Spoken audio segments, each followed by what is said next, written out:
Good morning. This is Ukrlife with Liudmyla Nemyria, and we continue our broadcasting from Kiev. And our guest today is General Ben Hodges. General, good morning, and thank you so much to be with us today. Thank you very much for the opportunity. Thank you. General, yesterday, the New York Times published an article, US and Ukraine search for a new strategy after failed counter-offensive. Let me quote. The Americans are pushing for a conservative strategy that focuses on holding the territory Ukraine has, digging in, and building up supplies and forces over the course of the year. The Ukrainians want to go on attack, either on the ground or with long-range strikes, with the hope to seize the world's attention. Could you please comment on this? Do you think that this line is close to reality, or it's just a speculation? And what do you think, what strategy will be most effective for the next year for Ukraine, having the rising capacity of Russia in mind and uncertainty in the West and front line that is hard to change? So, first of all, of course, I would defer to General Zaluzhny and the Ukrainian General Staff as to what is the best strategy for the coming year. They know the terrain, they know the people, they know the Russians better than any Americans do. They know what they have in terms of resources and what they might receive in the future. So this will be a tough decision about what's achievable. But at the same time, I can imagine it's very difficult for the Ukrainian leadership to allow another year to pass, basically. I mean, while Ukraine may get stronger, the Russians get stronger also. And I think that the looking for ways to regain the initiative is what the Ukrainian General Staff will be trying to do. I think that the best strategy would be for the United States and our allies to say, we want Ukraine to win, and we're going to provide everything they need to win now. I don't see the value of waiting another year. General, in the same article, let me quote next interesting things. The United States is stepping up the face-to-face military advice in provide to Ukraine, dispatching a 3-star general to Kiev to spend considerable time on the ground. Do you think this is a good or bad idea? And what is the rationale behind this move? Well, of course, I don't know the official reasoning, and I'm on the outside of this. I do know the officer they're sending, and he's a very, very good officer. I think it will help speed up, facilitate understanding and of the requirements and the situation. So I see it overall as a positive thing for Ukraine. But I don't know exactly what his authorities are, what the expectations are. But I see it overall as a positive thing.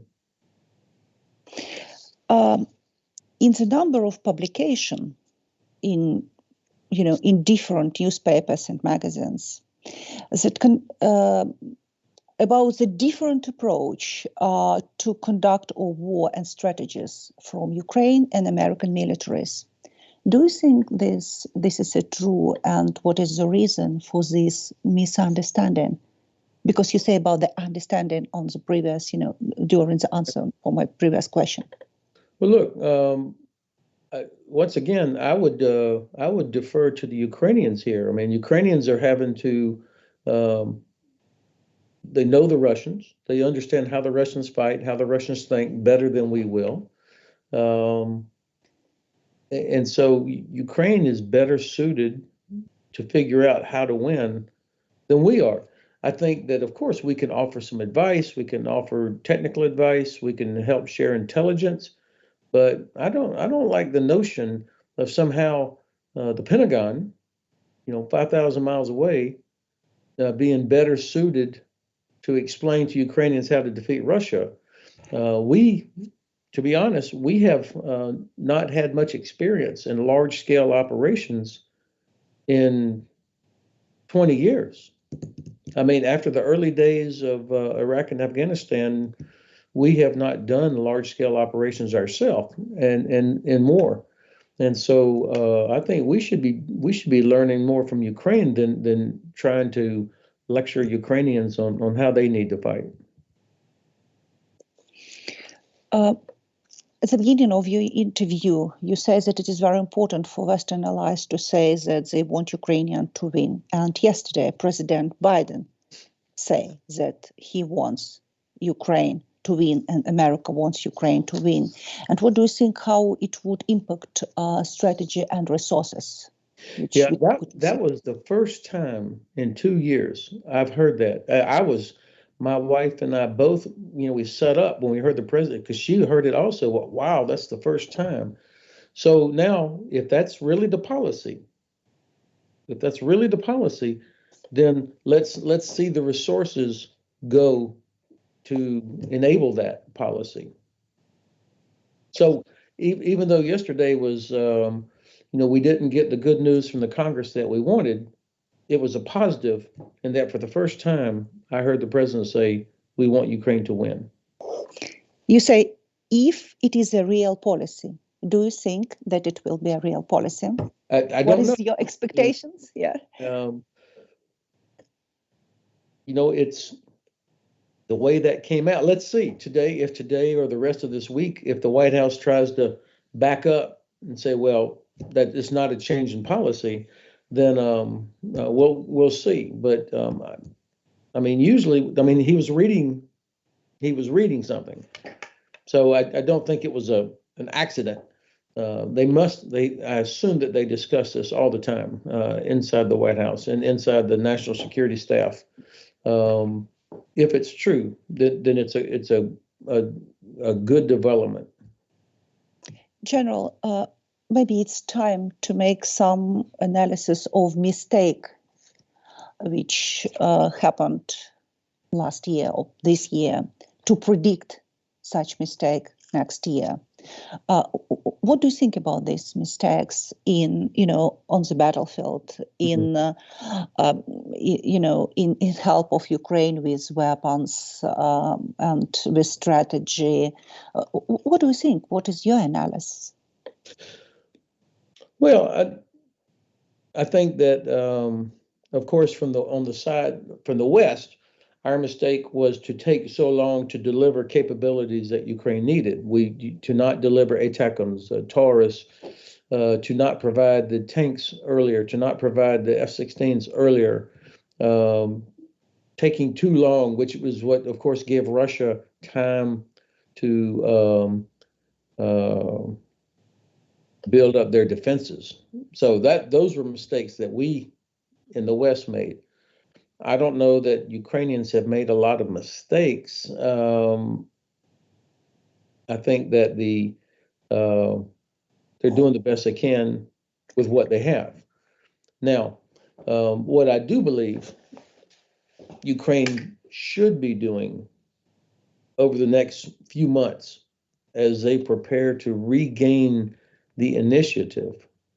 Number one, the units that have been in this fight continuously, the brigades that have suffered so many casualties, they need to go through what we call reconstitution, where a unit is pulled out of the fight for 2 months or whatever, so that they can rest, they can replace equipment, they can replace the people who have been lost, they can train, integrate new equipment. We call that reconstitution. This was a common thing in World War II, where a unit would be pulled out of the line to prepare for the next. So I think the next few months may give an opportunity for that. That's one thing. The second thing, Ukraine has got to fix your recruiting system.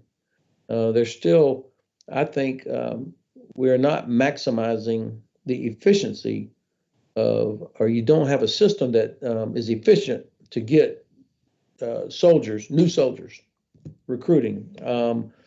There are thousands of Ukrainian men, military age, that are in Poland, Romania, and Germany. Why are they here?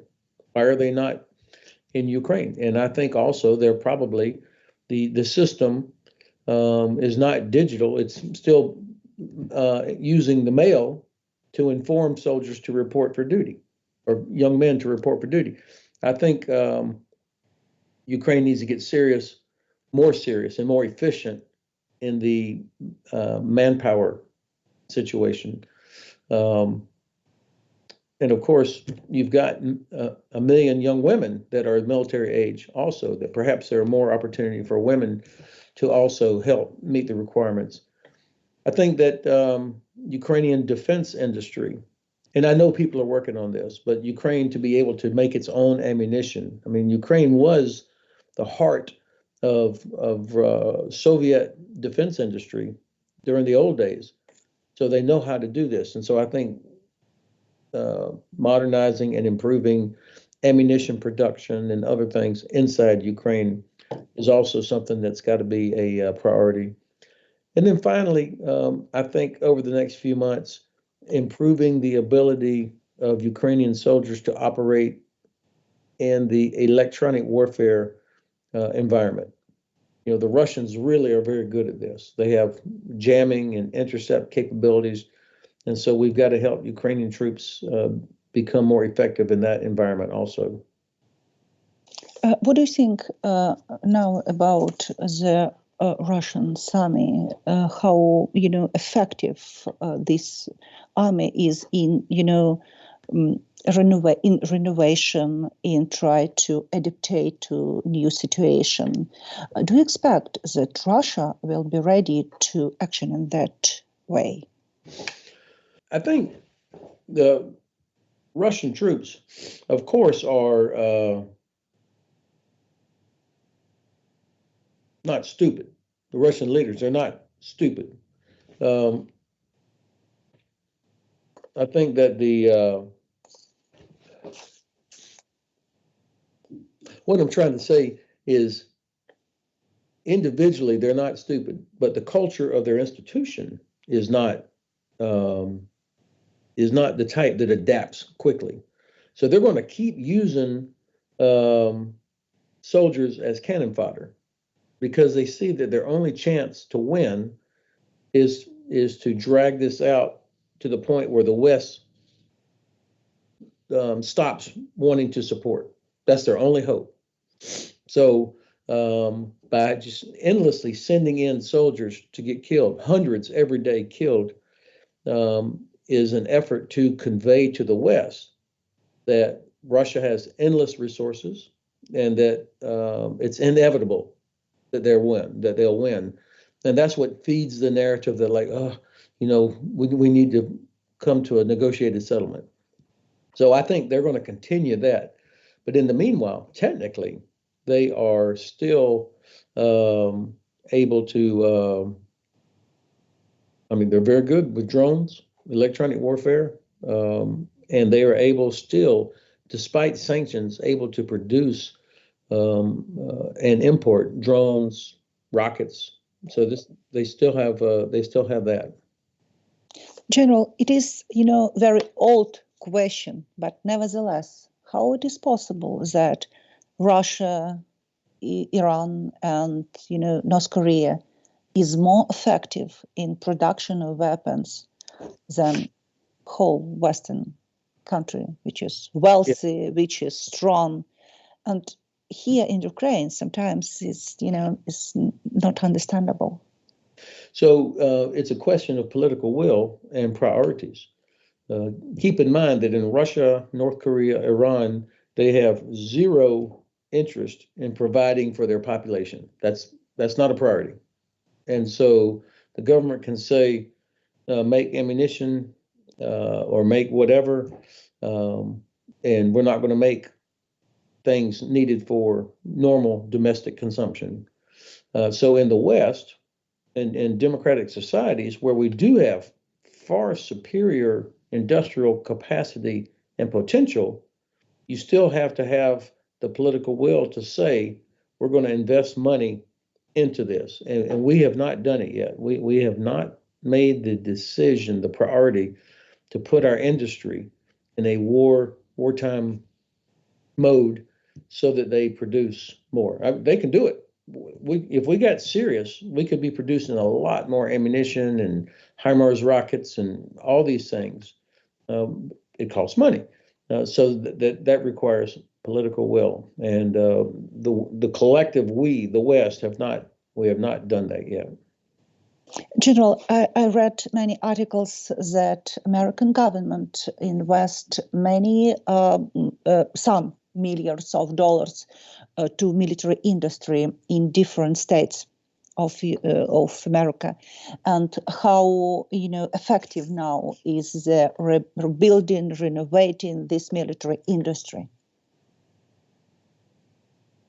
in the United States. In the United States, yes. Yeah, I mean, people are waking up. The government is waking up, and we recognize now that we have to have the industrial capacity as well as military capability and political will to help Ukraine defeat Russia, to help Israel defeat Hamas, to deter Iran from escalation, and to deter China from making a terrible mistake. So you are seeing finally some movement to modernize, to get ready for the possibility of a major conflict in the next few years. But as always in the West, it takes a disaster or a near disaster to get people to make the hard decisions, because of course every Congress, every parliament, every Bundestag, every government would prefer to spend money on healthcare, infrastructure, schools, environmental issues, power generation. We all would rather do that. And so usually there has to be a real clear understanding of the threat for people to be willing to spend on defense. General, many leaders of European countries say now about the possibility of big war among Russia and NATO. Starting from the Ministry of Defense of Germany, United Kingdom, and continue the President of Czech Republic and others. Do you think that it is really possible that such big war? And next question is that now some NATO officials say that it is very important to create Schengen, military Schengen, which could help to move military, technique and weapons across the borders in Europe. And some say that, for example, some infrastructure of European countries are not ready, for example, for Abrams, some bridges and other things. Do you think that this big war is really possible? And do you think that, NATO tried to be ready to prepare for such big war? And does it mean that Russia will still be so, strength to start such war? And the last question, do you expect that Russia could... That was 5 questions already. Yeah, it's true. Yeah, okay. I think the possibility of a war goes up if we allow Ukraine to fail, and if we are not prepared, if we don't have the defense industry, if we don't show that we can move as fast or faster than Russian forces, if we don't show that we are ready, then the possibility of Russia making another terrible miscalculation goes up. So that's why you hear from the German defense minister and German think tanks now and the German chief of defense that they say things that were unthinkable just a couple of years ago, like we are not ready. We could not stop Russia. This is important. This is what I was talking about earlier. That means that political leadership is waking up and they're preparing their own population that, hey, we're going to have to do things. Otherwise, we're going to be in a conflict. And we know from history that the best way to prevent a conflict is to be ready for it. And so that's a tough sell, especially here in Germany. And so I think we're starting to see some of this, and it doesn't have to be a war, but we should act. We should take steps to prevent it by assuming that Russia will be ready to attack a NATO country in the next 3 to 5 years. You say next 3 to 5 years. Do you think that something could be possible next year? For example, the attack of Putin for Baltic country or something like that? Not next year. I don't think that, because Ukraine has destroyed so much of Russia's military. I mean, you saw yesterday the U.S. released or declassified intelligence information about Russian casualties. Incredible destruction of Russian forces. The Russian defense industry is not what it used to be. The Russian economy is not as strong as they want everybody to think it is. And so I think it will be a few years before Russia is prepared to take on NATO. If you say that, does it mean that Ukraine will lose the war if Russia will be ready to attack NATO country? Yeah, sure. That would only happen if Ukraine lost, because Russia would take from the fact that the West did not help Ukraine win. They would take that as a sign of weakness of the West. And of course, they would have also gotten a lot closer and be in total control or near total control of the Black Sea, for example. So, I mean, it would, a failure of the West to help Ukraine win leads to the possibility or the probability of Russia doing exactly what they said they would do, which is to continue. Do you think that war on the Middle East play important role in this Russia's war against Ukraine? Yeah, this was not a coincidence that Hamas attacked Israel. Iran is Russia's closest and most important ally. Russia is Iran's closest and most important ally. So Iran supporting Hamas to attack Israel, of course, made the whole world just kind of shift attention and resources from Ukraine to Israel. So this was a gift to the Kremlin. I don't think that there's a letter from Vladimir Putin saying, "Dear Ayatollah, please attack Israel," but I don't think this was a surprise to the Kremlin. It was a gift. General, and the last question. We often say about the challenges before the Ukraine next year, about the challenges for Israel, for example, for the next year. But what are the challenges for United States of America for the next year, take into account of this, situation that happened in different parts of the world? Well, the United States has to, first we have to make sure we're strong at home. And, we are a divided country right now. I'm very worried about the rise of fascism in the United States. I'm worried about people more focused inward. There is a part of our American tradition that is isolationist. I worry about that because our security and our prosperity depends on the world. We can't do everything ourselves internally. So I worry about that. And I worry that we are too vulnerable to Russian disinformation. So we've got to address this. And of course, next year is 2024 is an election year for the United States. And if we have somebody like Donald Trump comes back as president, this will be a real problem for us. It'll make us very vulnerable to Russia and other autocratic systems. So we've got to make sure we win the fight here at home also. But the United States needs allies. We don't have the capacity to do everything by ourselves. And so we've got to stay close with our European allies and our partners like Ukraine, as well as our allies and partners in the Pacific. All of us have the same values about liberal democratic society, protecting sovereignty, human rights, freedom of navigation, international agreements, these kind of things. That's what's at stake here. And so think strategically, develop our industrial capacity, make sure we have enough capability, but especially having the political will to do what's required. General, thank you so much to be with us today. Thank you. Thanks again for the privilege, Liudmyla. Thank you. Ben Hodges is our guest today. Thank you and stay with us. Bye-bye.